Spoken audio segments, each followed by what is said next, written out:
کسی حاملہ عورت کی کو اگر کوئی شخص طلاق دے دے اور پھر بعد میں واپس لے لے تو کیا طلاق مؤثر ہوگی یا نہیں؟ طلاق دی؟ ہاں جی، حاملہ کو دے دی حاملہ اور پھر بعد میں طلاق واپس لے ایک بھی تو اچھے پڑھے لکھے بندوں میں بھی میں نے دیکھا کہ وہ حمل کی حالت میں طلاق نہیں، پڑھے لکھے دیندار، دین سے بے خبر، طلاق ہر حالت میں ہوتی ہے، ایک حیض کی حالت میں نہیں ہوتی۔ حیض کی حالت میں جب عورت کو حیض آ رہا اس وقت طلاق دینا حرام ہے، بالکل جائز۔ آگے اختلاف ہو جاتا کہ یہ فقیہ جو ہے نا یہ کہتے ہیں ہے حرام مگر ہوگی، جو اہل الحدیث اچھے لوگ ہیں وہ کہتے ہیں نہیں، جب وہ وقت ہی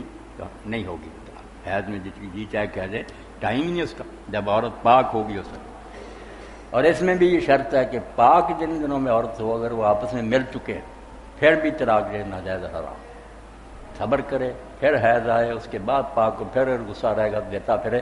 ورنہ کتنے رستے روکے حضور نے کہ طلاق حیض میں نہ دے، پاک ہر جمع کر چکے اب نہ دے،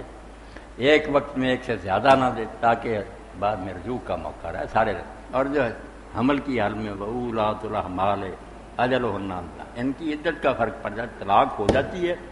مگر عدت مختلف ہے۔ جیسے عورت تو ہے حمل نہیں، وہ اگر حیض آ رہا تو 3 حیض، نہیں حیض آ رہا 3 مہینے، اس کا ہے بچہ پیدا ہونے سے، بچہ پیدا ہونے تک سوچنے کا موقع، اگر وہ واپس لے لے خاوند تو رجوع کر سکے، اگر وہ گزر گیا ٹائم پھر طلاق جو مؤثر ہو جائے۔ وضع حمل بچے کا پیدا ہو جانا یہ پیریڈ ختم ہوگا پھر طلاق اپنا اثر کر دے، اس وقت تک بغیر پینڈنگ ہی طلاق ہوتی ہے۔ صحیح۔